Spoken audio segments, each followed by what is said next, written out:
Dilarang buang sampah di sini. Ayo kita lanjutkan.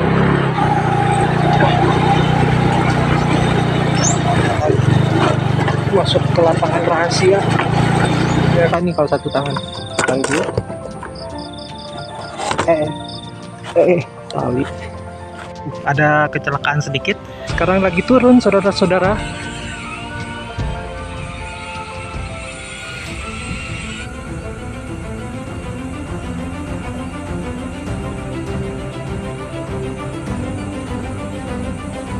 Wah, bahaya nih, nggak langsung pulang, saudara-saudara.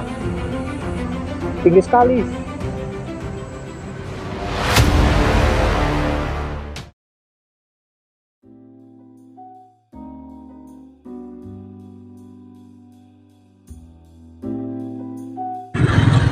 Dilarang buang sampah di sini. Ayo kita lanjutkan.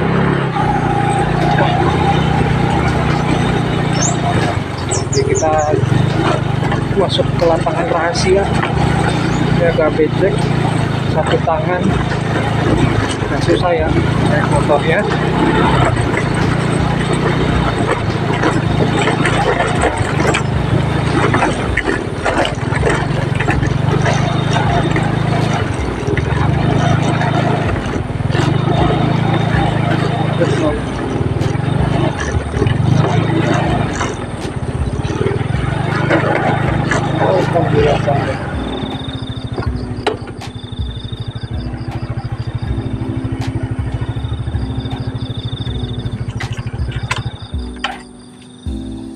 Masih kedengaran suara jangkrik.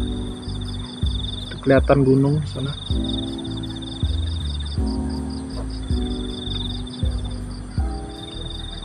Oke, kita sudah sampai di lapangan. Ini sekarang kita akan coba hasil settingan di Betaflight 4,4 4.4 untuk apa namanya RTF-nya ya, yang GPS rescue-nya yang baru. Ini benar-benar pertama kali dari setting, percobaan pertama, jadi kita tidak tahu hasilnya akan seperti apa. Kita keluarkan dulu senjatanya. Oke, sudah lengkap di sini peralatannya, remote, drone, goggles, baterai, dan obeng. Kita akan segera menuju lapangan untuk merencanakan bagaimana kita mengetes fitur return to home dan auto landingnya di Betaflight 4.4.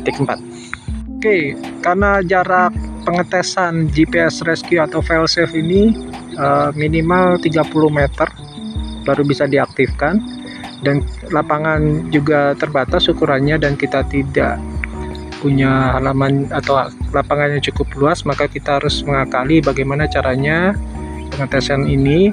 Jika ada kemungkinan drone-nya fly away, masih bisa kita tangkap ya.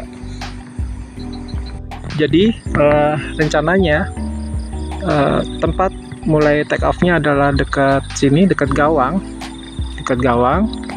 dan ke ujung lapangan sana itu 100 meter.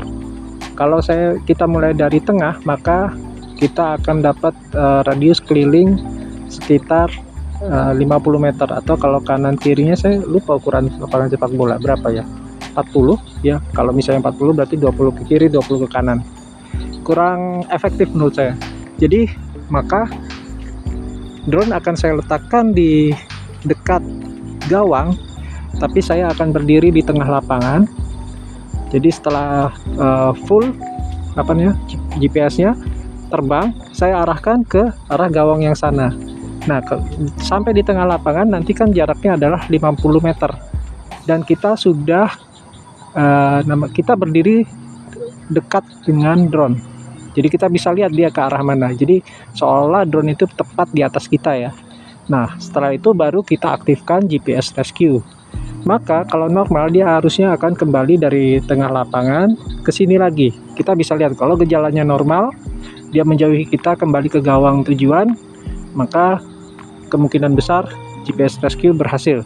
Tapi kalau dia justru ke arah gawang yang sana, langsung terlihat oleh kita karena kita dekat dengan drone, kita bisa tinggal lihat ke atas gitu kan, ke arah mana drone-nya berjalan. Maka itu tanda-tanda tidak berhasil dan bisa segera kita selamatkan dengan posisi kita masih cukup dekat dengan drone-nya. Jadi kalau ada masalah misalnya lost connect atau seperti apa, bisa diminimalisir. Begitu juga kalau dia ternyata geser ke kiri atau ke kanan, maka belum terlalu jauh kita sudah berhasil bisa segera menyelamatkan drone kita, gitu ya.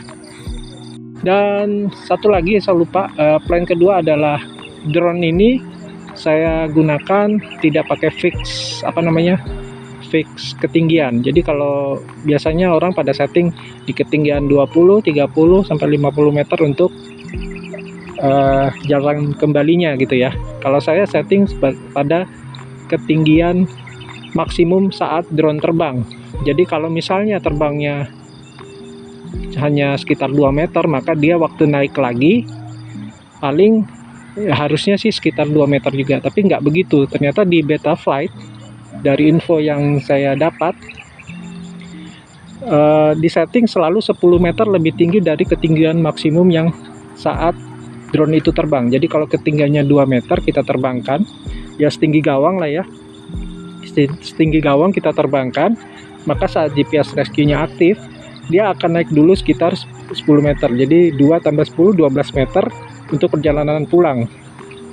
Jadi dari sini kita saya harapkan saat percobaan terbangnya juga tidak terlalu tinggi. Jadi kalau ada apa-apa sama kita berharap masih bisa menyelamatkan drone-nya ya, seperti itu. Oke, kita lakukan persiapan. Pasang dulu ya baterainya. Susah nih kalau satu tangan. Tarik dulu.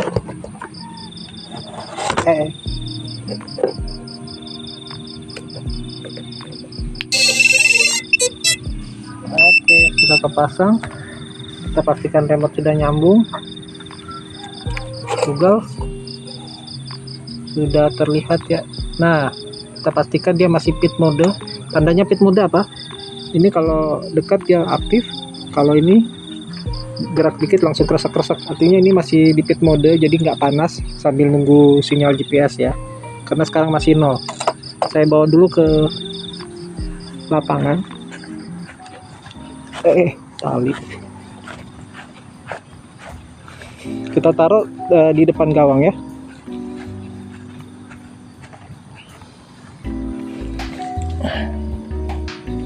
Sambil nunggu GPS, kita balik ke pos. Ini masih pit mode. Coba dari remote saya masukkan ke mode biasa. Oke. Di sini GPS sudah dapat 11 satelit ya. ZRX. Oke. Kita ini pit mode lagi dulu. Receiver still connected. Oke, putus koneksi. Welcome to Reset. HTX. Di reset ya. Connect GPS mode. GPS mode. Pit modenya kita matikan. Receiver still connected. Bahaya nih. Welcome to HTX. Udah nyambung. Oke, oh tadi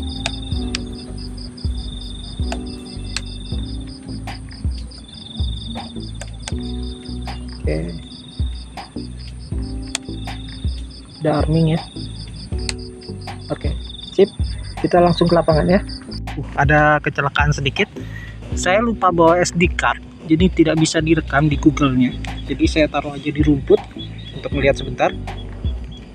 Sekarang kita aktifkan VTX-nya. Oke, VTX sudah aktif ya. Biar saya bisa lihat jarak nanti. GPS sudah 15, home point sudah dapat. Oke, kita mulai arming. Bismillah.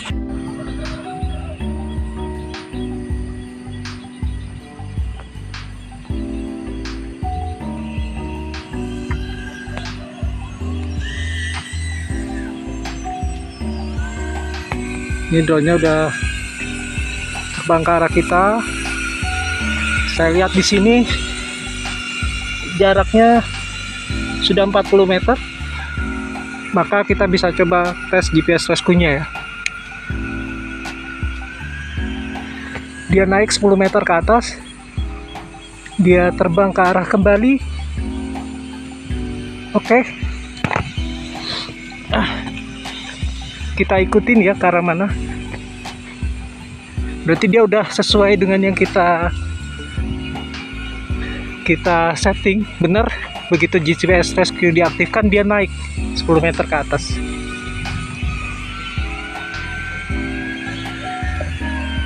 Sekarang lagi turun, saudara-saudara.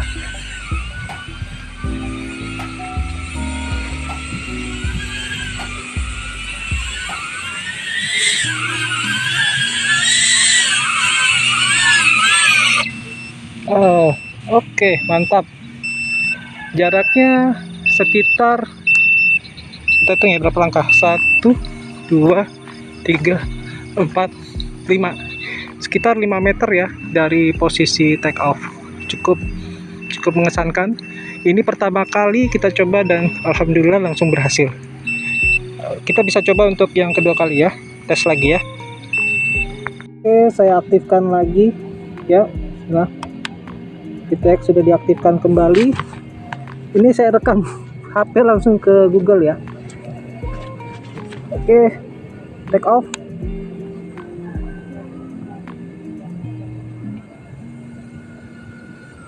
Nah, saya usahakan terbangnya rendah saja. Kita aktifkan GPS rescue, dia naik 10 meter.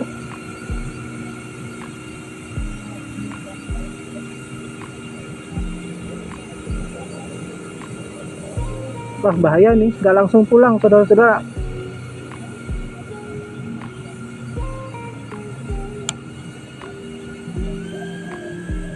Oh iya, tadi dimatikan, sekarang saya aktifkan.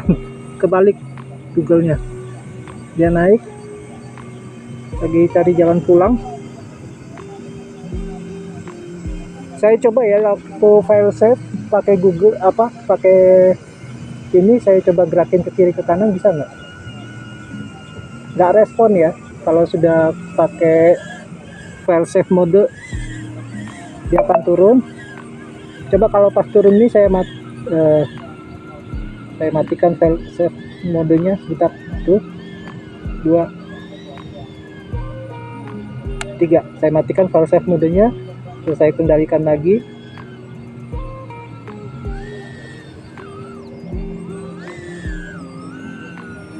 Oke, saya coba terbang rendah untuk habis itu terbang rendah.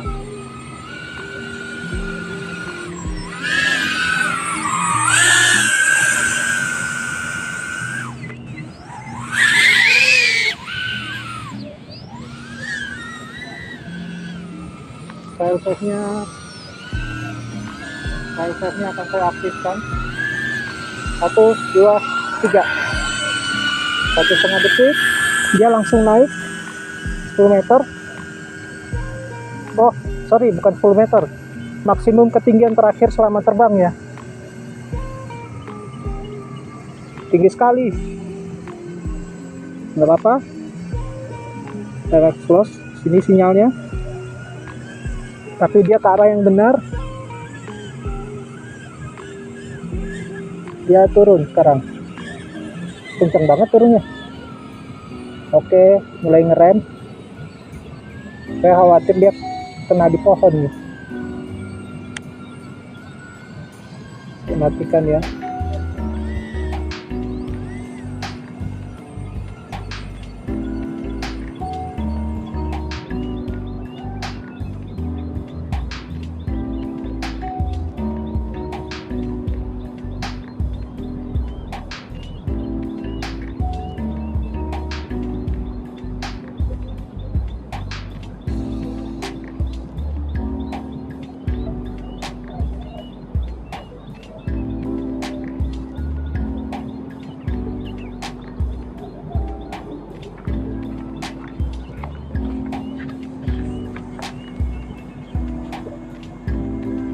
Oke, kita akan coba take off ya sekarang. arming.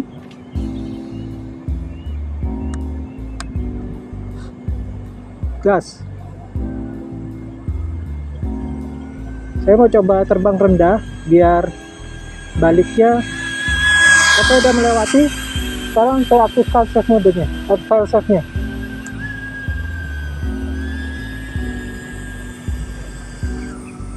Naiknya tidak terlalu tinggi, hanya benar cuma nambah 10 meter. Karena saya coba masukkan input, tidak bisa respon ya, karena file save-nya masih aktif. Sekarang dia landing, kita lihat hasil landingnya di mana. Geser kelihatannya. Oke, berhasil landing.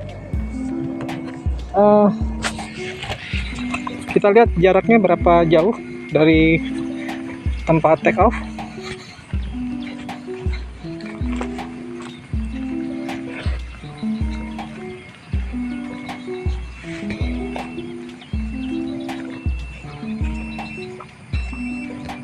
Seperti tadi ya, dia cenderung jatuh sekitar di arah kanan depan dari tempat take off. Ini sekarang lebih dekat dari percobaan pertama yang 5 meter. Ini sepertinya tidak sampai 3 meter, sekitar 2,5 meter saja nih. Oke, kita akan power cycle lagi. Kita coba take off sekali lagi. Drone ada di depan gawang. Terus kita akan berjalan ke tengah lapangan.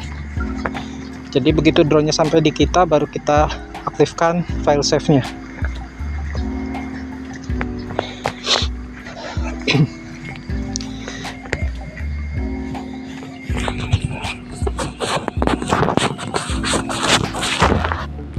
Oke.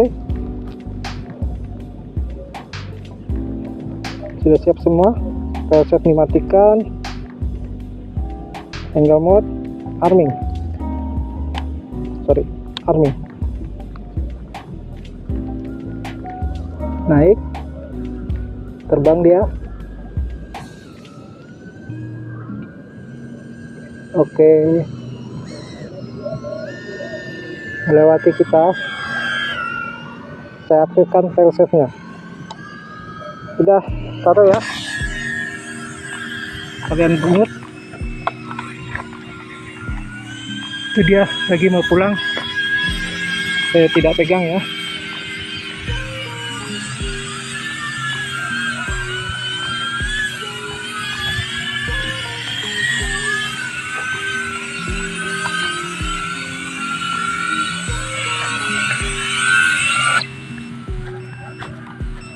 Oke, konsisten di sekitar 3-5 meter ya. Oke, itu saja hasilnya hari ini. Semoga bermanfaat. Oke, terima kasih buat teman-teman yang telah menyaksikan vlog ini sampai sejauh ini ya.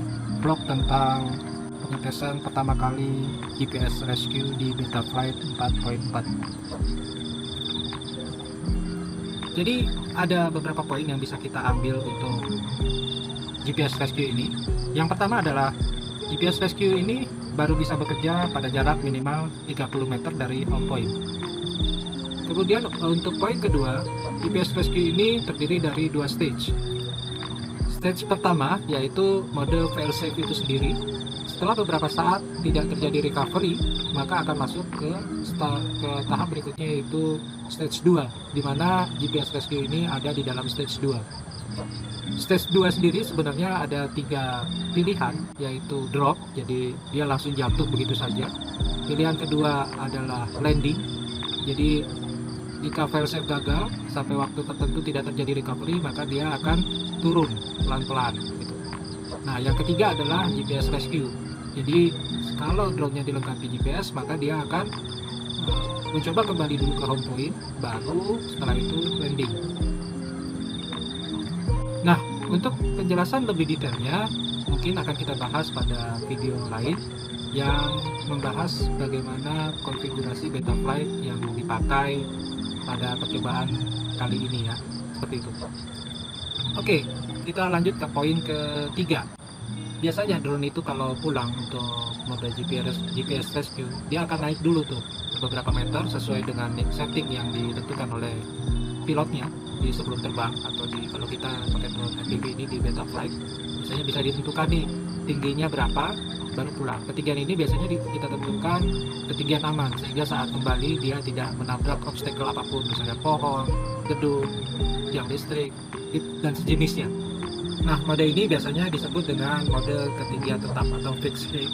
Nah, dia kalau kita pakai mode ini maka dia akan tetap ya ketinggiannya. Misalnya di set 50 meter, maka saat GPS rescue drone akan naik lurus sampai 50 meter, kemudian mencari jalan lurus terdekat ke arah home point. Ada mode satunya lagi yang saya pakai pada percobaan kali ini, yaitu maximum height, jadi ketinggian maksimum. Maksudnya gimana? Dia si drone itu akan mencatat ketinggian maksimum selama penerbangan. Jadi kan kita naik turun nih, kadang 2 meter, 3 meter, 15 meter, seperti itu. Nah, dia akan mencatat ketinggian maksimum yang pernah dicapai drone saat satu sesi penerbangan tersebut. Kemudian, jika terjadi GPS rescue, maka ketinggian maksimum itulah yang dipakai patokan, kemudian ditambah 10 meter. Itu yang kadang akan membingungkan buat kita yang baru pertama kali nyoba. Set 10 meter kok naiknya, pulangnya jadi 20 meter. Emang seperti itu. Jadi ketinggian maksimum, kemudian ditambah 10 meter. Nah, seperti itu. Jadi dia akan pulang tuh pada ketinggian maksimum plus 10 meter tersebut. Seperti itu. Oke, sekarang untuk poin keempat, saat fail-safe mode, input dari remote itu tidak bisa mempengaruhi terbang si drone. Jadi kalau kita nambah gas, throttle kita tambah, yaw, roll, pitch, itu nggak akan berefek apapun pada drone sampai dengan kita disable fail-safe-nya. Nah, ini yang perlu kita ingat-ingat saat mode fail-safe ini atau GPS rescue. Jangan sekali-sekali kita melakukan disarming. Kenapa? Bahayanya adalah saat kalau kita lakukan disarm, terus tiba-tiba remote connect lagi dengan drone, bisa bahaya. Artinya kita akan mindset drone kita menjadi mati, engine-nya terus jatuh deh. Jadi jangan di disarm ya kalau fail safe otomatis, apalagi yang tanpa mode fail safe, maksudnya tanpa saklar fail safe. Jadi kalau benar-benar hilang sinyal remote-nya terus dia kembali dan kita switch ke disarm, ya masalah deh, drone-nya bisa jatuh gitu. Dan poin terakhir yang ada di catatan saya, saat landing ini kayaknya belum benar-benar tepat ya. Jadi selalu ada pergeseran sedikit, dan tapi pergeserannya cukup konsisten.